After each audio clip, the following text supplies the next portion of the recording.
নমস্কার, সমবায় কথার তরফ থেকে আপনাদের সবাইকে স্বাগত।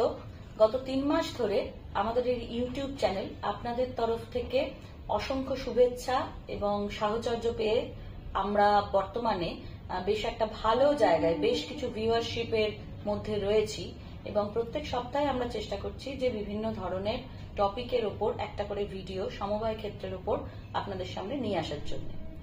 আজকের যে আমাদের এপিসোড, তার বিষয় মূলত হচ্ছে স্বনির্ভর গোষ্ঠী, তাদের যে ধরনের ট্রেনিং আমরা আমাদের ইকমার্টের তরফ থেকে প্রোভাইড করি সেগুলো, এবং আগামী দিনে তাদের নিয়ে আমাদের আরো কিছু নতুন চিন্তা ভাবনা রয়েছে, সেটা নিয়ে আমরা আলোচনা করব আজকে।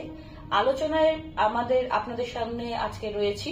আমার নাম সঞ্চারী মিত্র, আমি ফ্যাকাল্টি মেম্বার ইকমার্টের, এবং আমার সাথে রয়েছেন আমি ইনাসউদ্দিন। আমরা দুজন মিলে কিছু আলোচনার মাধ্যমে পুরো বিষয়টা আজকে উপস্থাপিত হবে। সেলফ হেল্প গ্রুপ নিয়ে কথাবার্তা বলি আমরা।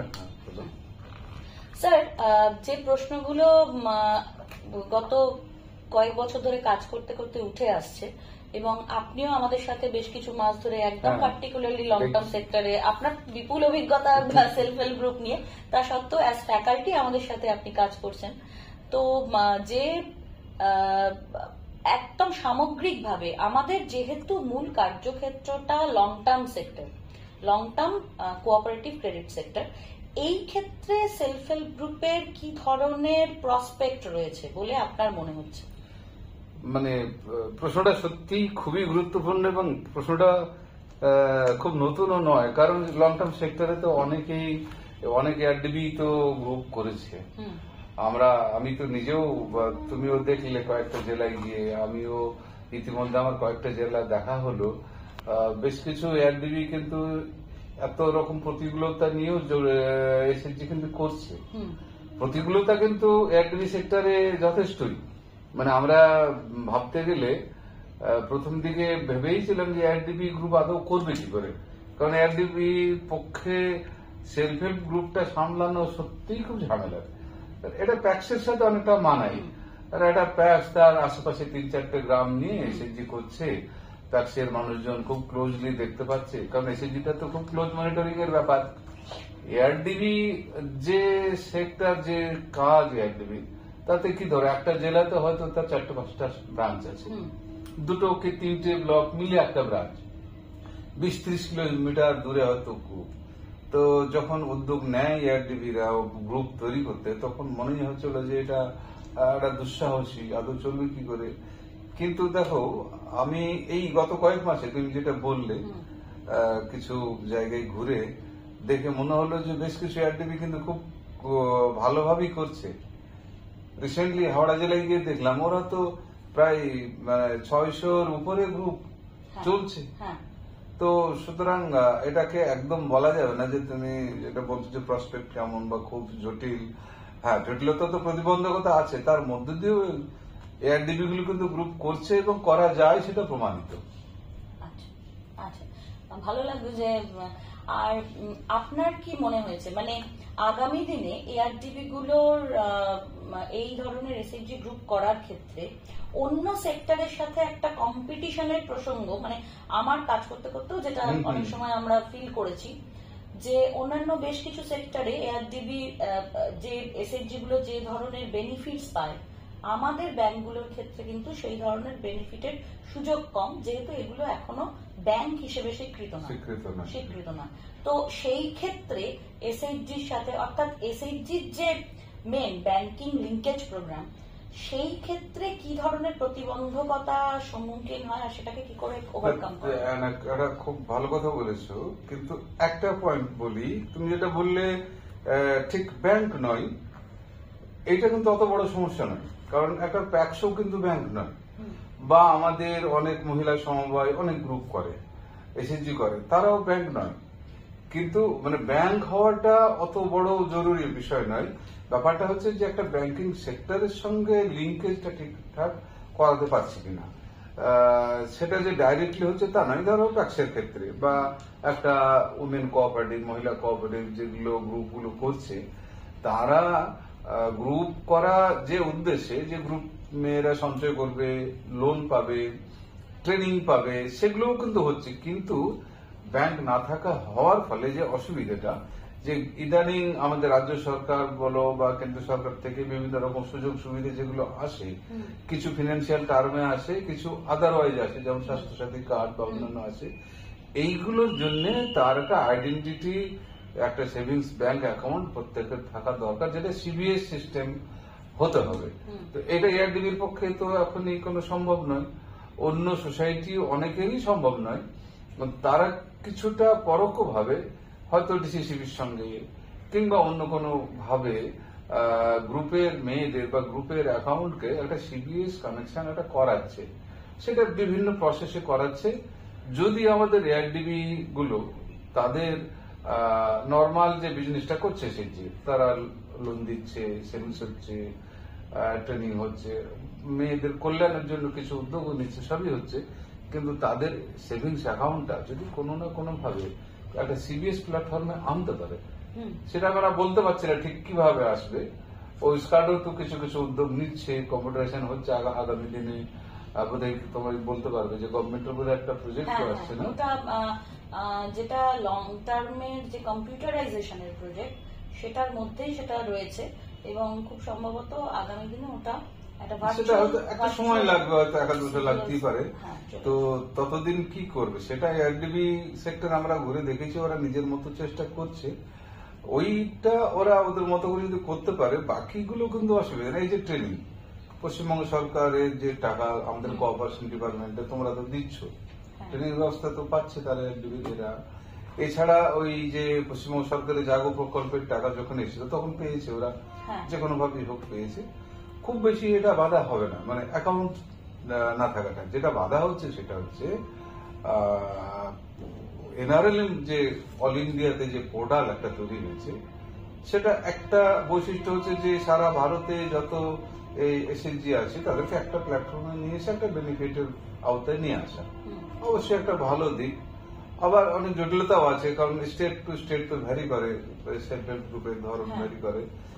আমাদের রাজ্যে যেটা হচ্ছে যে এনআরএলএম এর পোর্টালে নাম তোলাটা, যেটা আমাদের এসআরএলএম এর আওতায় যে গ্রুপগুলো আছে, সেটা এআরডিবি বলে নয়, আমাদের ডিসিসিবির আওতায় যে প্যাক্সের যে গ্রুপগুলো আছে তারাও একই সমস্যায় পড়ছে। এই কারণটা হচ্ছে ওইখানে যে এসআরএলএম এর একটা নিজস্ব ইনফ্রাস্ট্রাকচার আছে, নিজস্ব পরিকাঠামো আছে, জেলায় তাদের একটা অফিস আছে ডিআরডিসি, ব্লকে তাদের একটা সেট আপ আছে, এবং এনআরএলএম কমপ্লায়েন্ট যেসব গ্রুপগুলো তৈরি হয়েছে তাদেরকে নিয়ে কোঅপারেটিভ হয়েছে, সেই স্ট্রাকচারের ভিতরে এনআরএলএম পোর্টালটা উঠছে। আমাদের এআরডিবির কিংবা প্যাক্সের যে গ্রুপগুলো, তাদের নামগুলো তুলতে গিয়ে কোথাও কোথাও বাধাপ্রাপ্ত হচ্ছে। বাধাপ্রাপ্তটা হচ্ছে পরিকাঠামো। বাধাপ্রাপ্ত বলতে যোগাযোগের সমন্বয়ের অভাব। আমি যেটা বুঝলাম, এই কিছুদিন আগে হাওড়াতেও দেখলাম, আমি এতে বিভিন্ন দেখলাম, যেটা সমস্যা হচ্ছে সেটা হচ্ছে যে ওই পারস্পরিক যোগাযোগ সমন্বয়, এইটার অভাব। নীতিগতভাবে কিন্তু কোথাও বাধা নেই। এনআরএলএম পোর্টালে এআরডিবির গ্রুপ যে উঠতে পারবে না এরকম বাধা নেই, যে এআরডিবি ঠিকঠাক জায়গায় পৌঁছে তার সেক্ষেত্রে কি টেকনোলজিক্যালি কোনো সমস্যা হচ্ছে, নাকি স্টাফের ক্যাপাসিটির অভাব হচ্ছে, না কি ধরনের? না, টেকনোলজিক্যালও নয়, স্টাফেরও সমস্যা নেই, কারণ এআরডিবি নিজে অথরাইজ নয় নাম তোলার ক্ষেত্রে। প্রতিটি এলাকাতে ব্লকে একটা অথরাইজেশন, ওটা মূলত ব্লক প্রশাসন বা ডিআরডিসির মাধ্যমে। কোথাও কোথাও ডিসিসিবিরাও নিজেদের মধ্যে জেলা স্তরে আলোচনা করে পোর্টালে নাম তোলার কারা কারা অথরাইজ, এরকম একটা ব্যাপার আছে।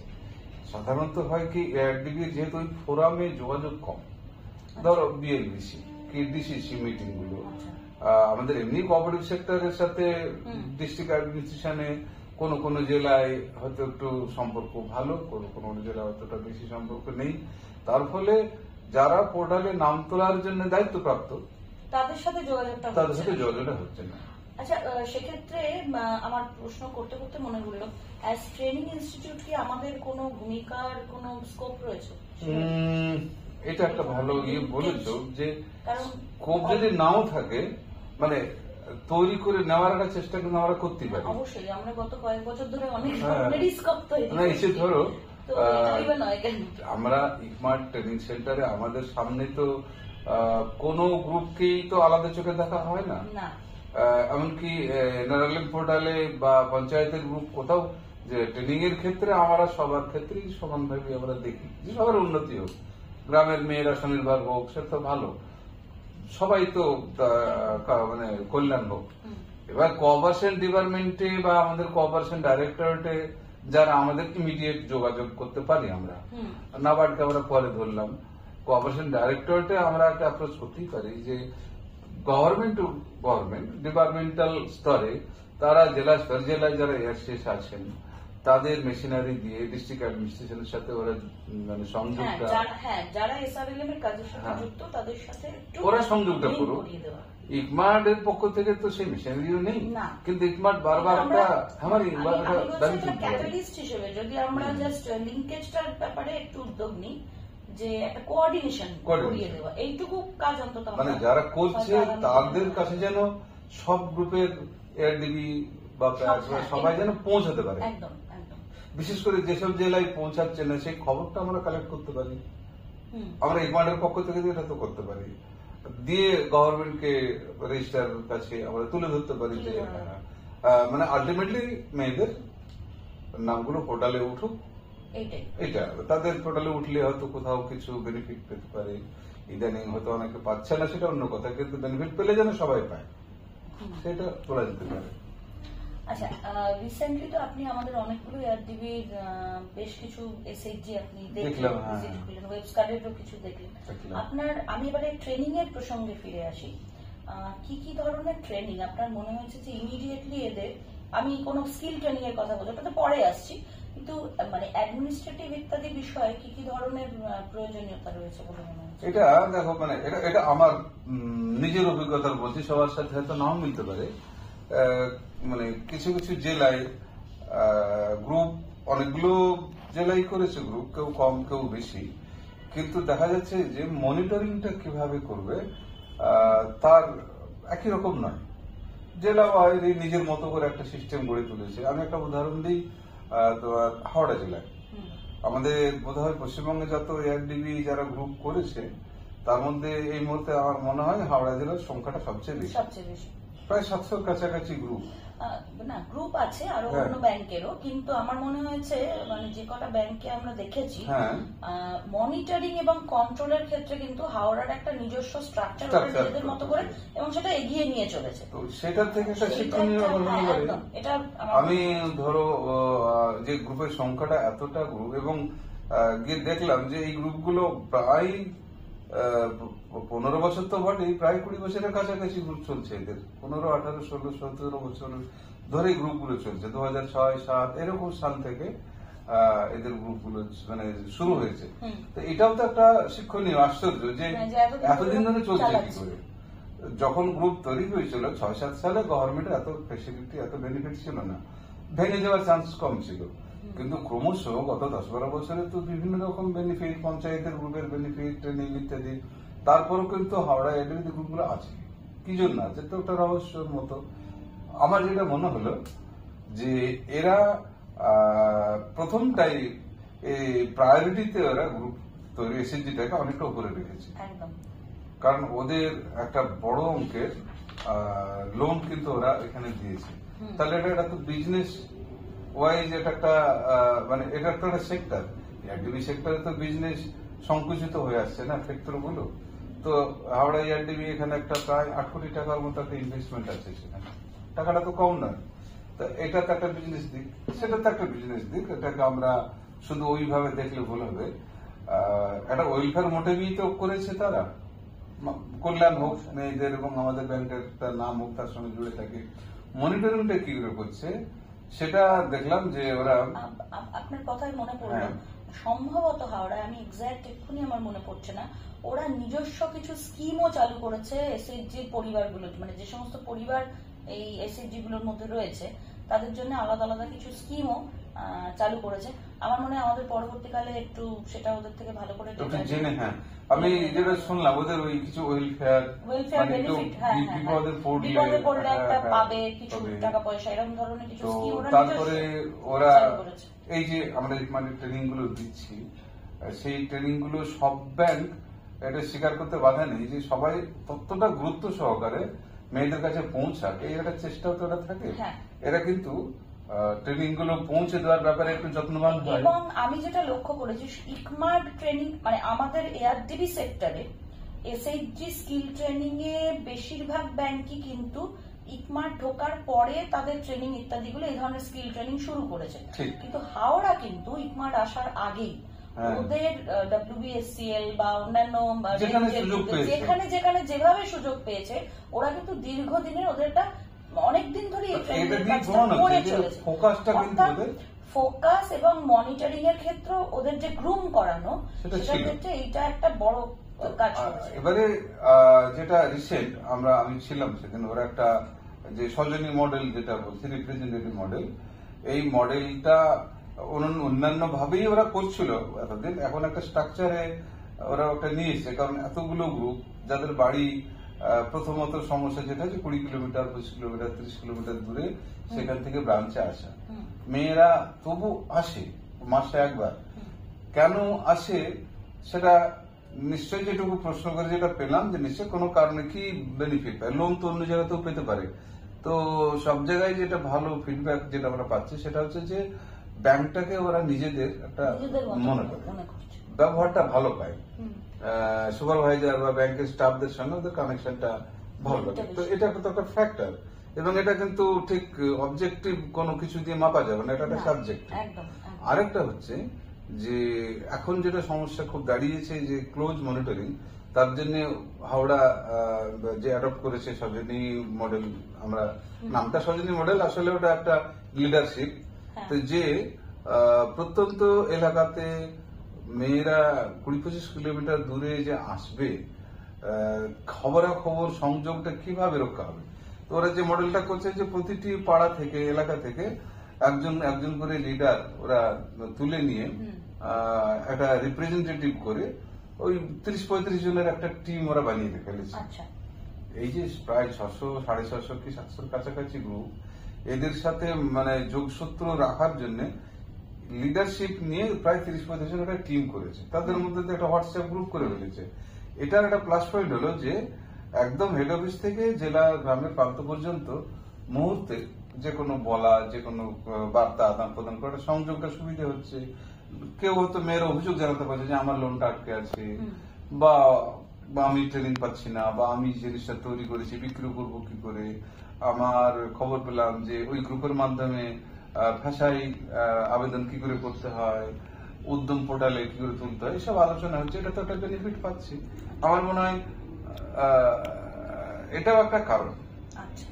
তো তুমি যেটা বলে অ্যাডমিনিস্ট্রেটিভ ট্রেনিং প্রশ্নটা আমি ভুলে যাব, তুমি যেটা মনে করে দিয়েছিলে, টোটাল এআরডিবি সেক্টরে বিভিন্ন শিলিগুড়িতে দেখলাম বা অন্যান্য জায়গায় 1 নম্বর যেটা আমাদের দরকার, এআরডিবি স্টাফ তো শর্টেজ চারিদিকে আছে, তবু এআরডিবি যারা কর্তৃপক্ষ স্টাফেরা, ব্রাঞ্চ ম্যানেজাররা যারা আছেন, সিওরা আছেন, তাদের ইমিডিয়েট উচিত যে এসএইচজি গুলো যেগুলো আছে সেগুলোর মনিটরিং একটা নিজের মতো করে সিস্টেম গড়ে তোলা।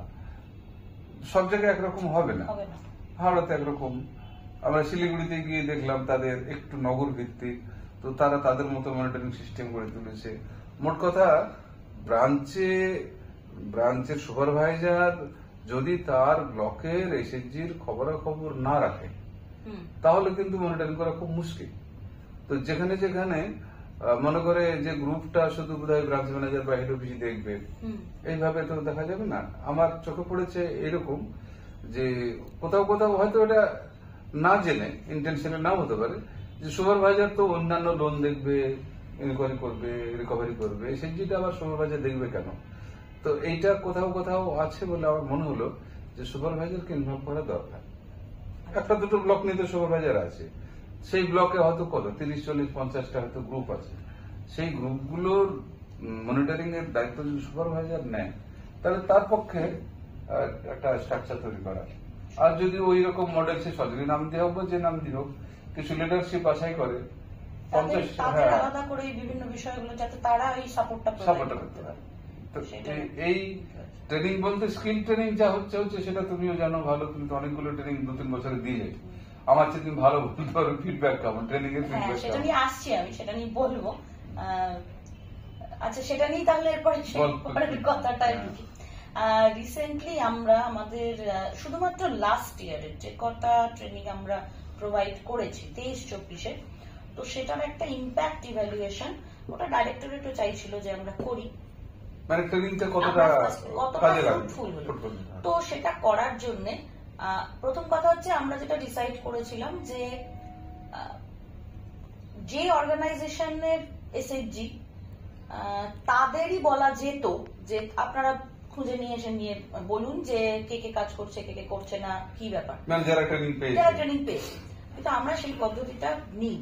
আমরা যেটা করেছি সরাসরি ইকমার্টের তরফ থেকে আমাদের যারা আছেন, আমাদের সাপোর্ট স্টাফ যারা আছেন, তারা এই প্রত্যেকটি একটা কোয়েশ্চেনিয়ার বানানো হয়েছে এবং সেই কোয়েশ্চেনিয়ার ধরে ধরে যতজন এসএইচজির পার্টিসিপেন্ট ছিলেন এই এক বছরে ততগুলো কিন্তু ফোন হয়েছে, মানে প্রতিটি মহিলা যারা ট্রেনিং নিয়েছে একদম প্রায় 600 মতন কল অ্যারাউন্ড আমরা করেছি এবং তাদের থেকে সেই ফিডব্যাকটা নেওয়া হয়েছে। এবার আমি বলি যে আমাদের এই কোয়েশ্চেনিয়ারের কি কি বেসিস, মানে কি বেসিসে কোয়েশ্চেনটা জিজ্ঞাসা করা হয়েছে। প্রথমত তার যে ট্রেনিং তারা নিয়েছেন সেই ট্রেনিংটা করে মূল যে উদ্দেশ্যটা ছিল, ট্রেনিংটা করে আদৌ তাদের কোনো রোজগার তারা বর্তমানে করছেন কিনা, এবং সেটা করতে গিয়ে আনুষঙ্গিক আরো কিছু প্রশ্ন উঠে এসেছে। যেমন যদি তিনি বলেন যে আমরা কাজ করছি, তাহলে খুব ভালো কথা, কাজ করলে সেক্ষেত্রে কি ধরনের মার্কেট পাচ্ছেন, যদি কাজ না করে থাকেন কেন করছেন না, এবং ব্যাংকের তরফ থেকে বা সোসাইটির তরফ থেকে, কোঅপারেটিভ সোসাইটির তরফ থেকে কি ধরনের হেল্প ওনারা পাচ্ছেন, এই জায়গাটা আমরা অ্যাসেস করছিলাম। তার কারণ ইম্প্যাক্ট ইভ্যালুয়েশনের ক্ষেত্রে আমাদের যেটা মনে হয়েছে যে ট্রেনার বা ট্রেনিং এজেন্সি যারাই কাজটা করুন না কেন, যিনি শেখাচ্ছেন তিনি একটা পর্যায় পর্যন্ত সাপোর্টটা দিয়ে, কিন্তু তারপরে তো তাকে নিজের মতো করে তার বিজনেস তৈরি করতে হবে, তার রোজগারের ব্যাপারটা তৈরি করতে হবে। এবং সেখানে যেটা সব থেকে দুটো জিনিসের সব থেকে বড় রিকোয়ারমেন্ট আমাদের মনে হয়েছে, এক নম্বর হচ্ছে ক্যাপিটাল, টাকা। যে আমরা একটা বিজনেস স্টার্ট করব, তিনি যে কোনো যাই শিখুন না কেন, সেটা কোনো প্রোডাক্ট বেসড হতে পারে, কোনো প্রোডাক্ট তৈরি করতে শিখছেন বা কোনো সার্ভিস শিখছেন, তাকে সেই কাজটা শুরু করতে গেলে ক্যাপিটাল দরকার। এবং এই ক্যাপিটালের জায়গাটায় কিন্তু ট্রেনিং ইনস্টিটিউট বা আমাদের বেশি কিছু করার থাকে না। তার কারণ এখানে একদম ভূমিকাটা হচ্ছে ওই কোঅপারেটিভ বা ব্যাংক, যাদের গ্রুপ, তাদের সেখানে তারা ইন্ডিভিজুয়ালি হোক বা গ্রুপ হিসেবে হোক, যদি তারা এই সাপোর্টটা প্রোভাইড না করেন। এবং আমি এই ইম্প্যাক্ট ইভ্যালুয়েশন থেকে একটা জিনিস খুব পরিষ্কার হয়েছে, যেখানে যেখানে ব্যাংক বা সোসাইটি একটা বড় ভূমিকা একদম এগিয়ে এসেছে যে হ্যাঁ তোমরা ট্রেনিং নিচ্ছ, আমরা তোমাদের সাপোর্টটা দেবো, সেখানেই দেখা গেছে কিন্তু যে তারা ভালোভাবে কাজটা করছে। আদারওয়াইজ যেটা ঘটছে যে ক্যাপিটালের অভাবে, কারণ এই শুধুমাত্র ট্রেনিং নিয়ে আর একদম ওই গ্রামাঞ্চলে, প্রত্যন্ত গ্রামাঞ্চলে যে দিদিরা রয়েছেন, তাদের পক্ষে এই ট্রেনিংটা নিয়ে তারপরে কিছু করার নিজেদের তরফে এইটা একটু ডিফিকাল্ট। না, আরেকটা বিষয় যেটা আমরা ফিল করেছি, যে জায়গা থেকে এই সংগঠিতার কনসেপ্ট আর কি, সেটা হচ্ছে বিশাল নিড। এবং এটা শুধু এআরডিবি সেক্টরের নয়, এটা আমার মনে হয়েছে এন্টায়ার কোঅপারেটিভ সেক্টরের, বিশেষ করে স্বনির্ভর গোষ্ঠীর মার্কেটিং, প্রোডাক্ট মার্কেটিং এর একটা আলাদা প্ল্যাটফর্ম তাদের জন্য। সমস্যা বলতে আমি যেটা বলতে চাইছি, সরকারি প্রোডাক্টের প্ল্যাটফর্ম অনেক আছে, নাবার্ডেরও সম্ভবত ওএনডিসি বলে একটি প্রোডাক্টের প্ল্যাটফর্ম রয়েছে, বিপণনের, কিন্তু সেখানে কোনো লিঙ্কেজ, এবং লিঙ্কেজের ক্ষেত্রে যেটা অসুবিধে সেটা হচ্ছে যে তার সাথে একটা বিরাট লজিস্টিক্স জড়িয়ে আছে, যে জায়গাটা সব থেকে অসুবিধে। শুধুমাত্র প্রোডাক্টটাকে আমরা তুলে ধরলাম যে এই প্রোডাক্ট অমুক জায়গায় তৈরি হচ্ছে, এইটুকু বলে থেমে গেলে কাজটা করলে হবে না।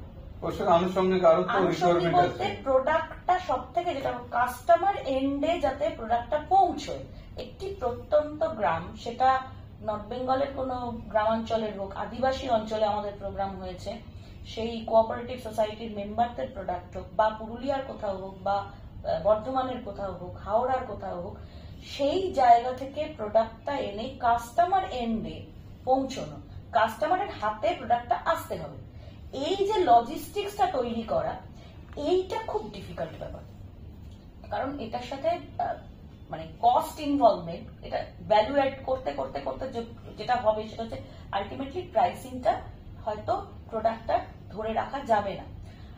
তো সেই জায়গাটা থেকে আমরা যেটা ভাবছিলাম যে একটা সোসাইটি বা এসএইচজির ক্ষেত্রে এটা একটা ডিফিকাল্ট জব, মানে কঠিন ব্যাপারটা, যে তারা নিয়ে এলো, তার সাথে যে ভ্যালুটা অ্যাড হবে, ট্রান্সপোর্ট কস্ট, তারা হয়তো করে উঠতে পারবে না।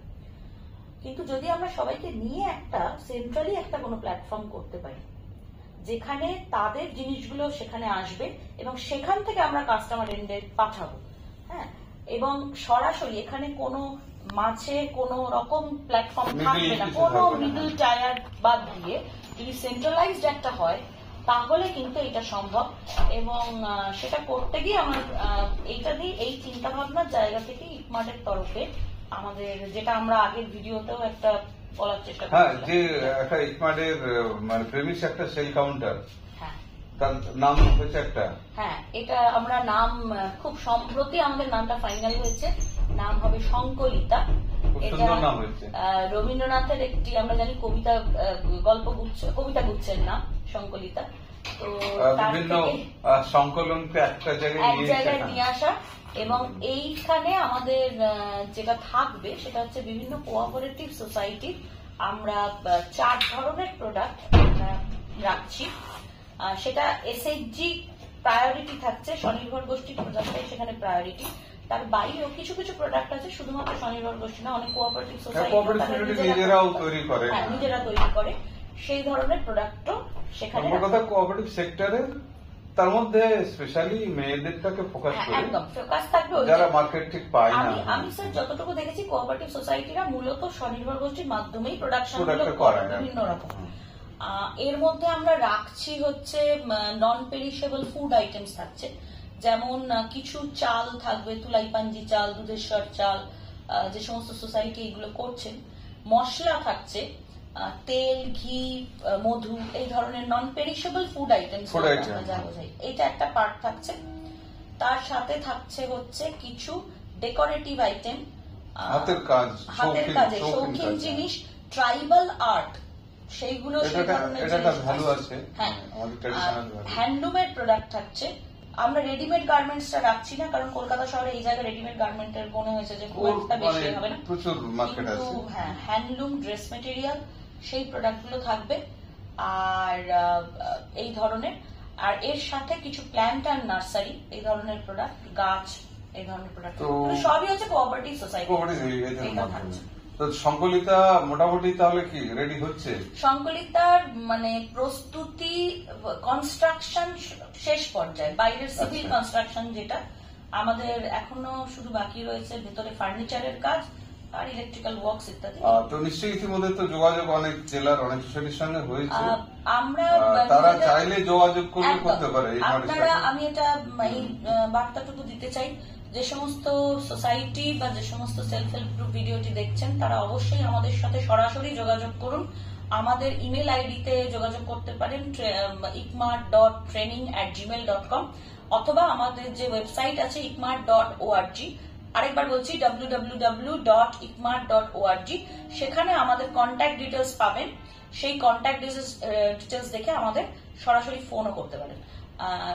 সৌভিজিৎ, তুমি ওই ডিসক্রিপশন বক্সে দিয়ে দেওয়া যায় না আমাদের কন্ট্যাক্ট নাম্বার এবং এটাও তলায় দিয়ে দিও, তাহলে সুখেন্দুর নাম্বারটা দিয়ে দিলে। হ্যাঁ, সুখেন্দুর নাম্বারটা দিয়ে দিলে হবে। তো আমাদের, আপনারা সরাসরি যেগুলো শুনলেন, ওই যে নন পেরিশেবল আইটেম কিংবা এমন আইটেম যেটা আমরা হয়তো জানি না, কিন্তু কলকাতা মার্কেটে হয়তো হতে পারে।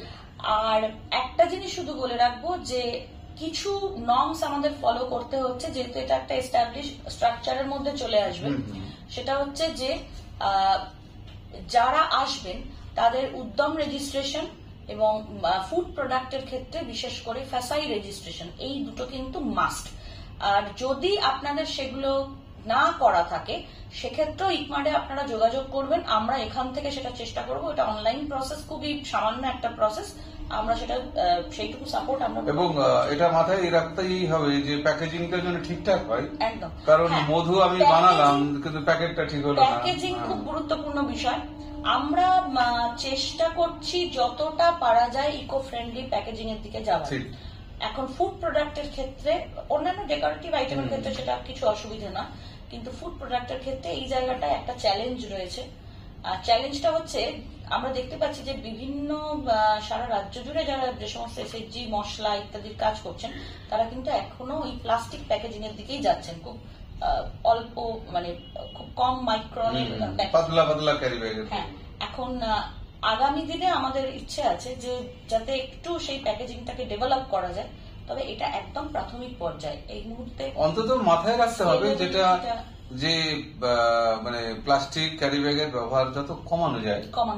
আমাদের এটাও একটা মোটো যে কোঅপারেটিভ সেক্টরে এসএইচজি এর মেয়েরা যেটা করবে অন্তত একটু একদম। ইনফ্যাক্ট আমরা পরবর্তীকালে একটা ভিডিও করতেই পারি আমাদের ইকো ফ্রেন্ডলি কিভাবে আরো, কিংবা যখন সংকলিত একটু শুরু হয়ে গেলে তখন বোঝা যায় ব্যাপারটা আরো এগোবো কিভাবে প্যাকেজিংটা। কারণ এখন সমস্যাটা একটাই যে সোসাইটি যে জেলায় রয়েছে সেখানে যদি কাছাকাছি কোনো প্যাকেজিং ইউনিট না থাকে তার প্রোডাক্টটা একটু অসুবিধা হচ্ছে।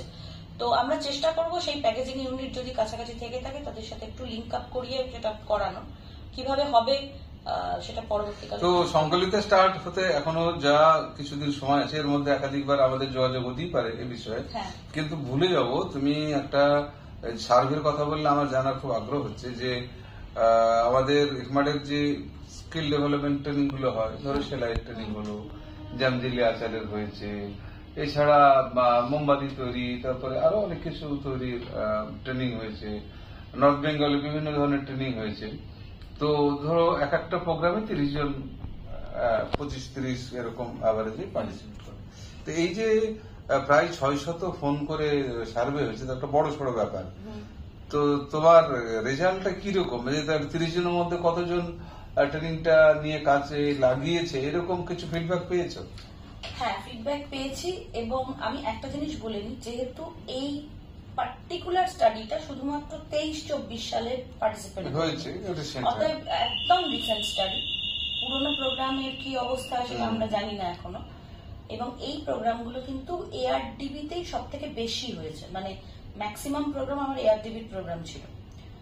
কিন্তু সেক্ষেত্রে কিন্তু একদমই আমরা ইম্প্যাক্টের ফলাফলটা আশানুরূপ পাইনি। কেন আশানুরূপ নয় কেন বলছেন? আমার যেটা মনে হয়েছে, একটাই আশানুরূপ এই কারণেই নয় যে বেশিরভাগ ক্ষেত্রেই রেসপন্সটা এরকম এসেছে যে তারা কাজটা করছেন না।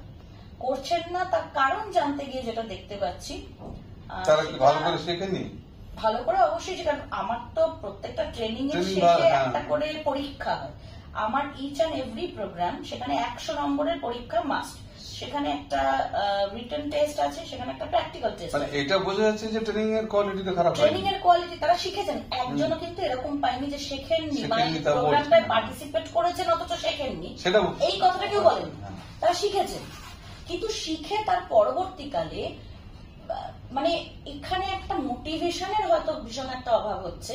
আর 2 নম্বর যেটা আমি আবার বললাম যে ক্যাপিটাল এবং মার্কেটিং, ওই জায়গায় তার কাছে পৌঁছানো, তিনি কি করবেন সেইটা নিয়ে পৌঁছানো, এই জায়গাটা একটা অসুবিধা হচ্ছে। আর এক্ষেত্রে একটা মানে যেহেতু এটা একটা আনুপাতিক বিষয় যে 30 জন ট্রেনিং নিয়ে তার মধ্যে যদি দেখা যায় 10 জন কাজ করছেন, 20 জন করছেন না, এই ক্ষেত্রে আমার যেটা মনে হয়েছে যে পার্টিসিপেন্ট সিলেকশনের ক্ষেত্রে একটা আলাদা কোনো মানে এই সিলেকশনটার ক্ষেত্রে অনেক আমার মনে হয় জানো যে তুমি দুটো পয়েন্ট বললে, একটা হচ্ছে যে ট্রেনিংটা ভালো নিয়েছে, শিখেছে ভালো, কাজটাও করতে চাই, কিন্তু তার দরকার মতো ফান্ড তারা ঠিকঠাক পাচ্ছে না। যদিও এইটা মানে ততটা বড় সমস্যা হওয়ার কথা নয়, কারণ হয় ব্যাংক, আমাদের এআরডিবি, না হলে কোনো কোঅপারেটিভ সোসাইটি, তাদেরই গ্রুপ, এবং তারা ফাইন্যান্স করার জন্য ফাইন্যান্স করেই চলেছে। মানে কোনো না কোনো ফর্মে তারা ফাইন্যান্স দিচ্ছে।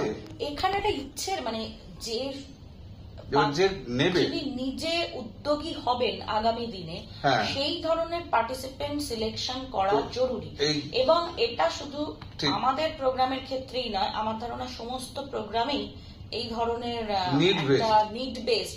নিড বলতে আমরা যেটা বুঝছি মানে যাদের কাছে অ্যাকচুয়ালি মানে তাদের কাছে ইচ্ছে আছে কিন্তু সেই সাধনটা নেই আর কি, মানে সেই উপায়টা নেই তাদের, আমাদের কাজ সেটা লিঙ্ক করানো।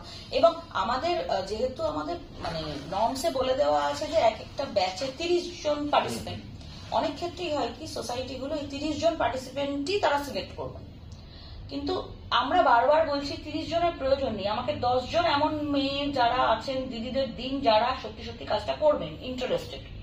দরকার পড়লে 2 নম্বর স্টেপ হচ্ছে তাদের ভালোভাবে শিখিয়ে, সেকেন্ড যেটা দরকার সাপোর্ট, লোকালি তাদের একটা করে ওয়ার্কশপ বানানোর মানে তৈরি করিয়ে দেওয়ার, যেখানে তারা সবাই মিলে কাজটা করতে পারবেন।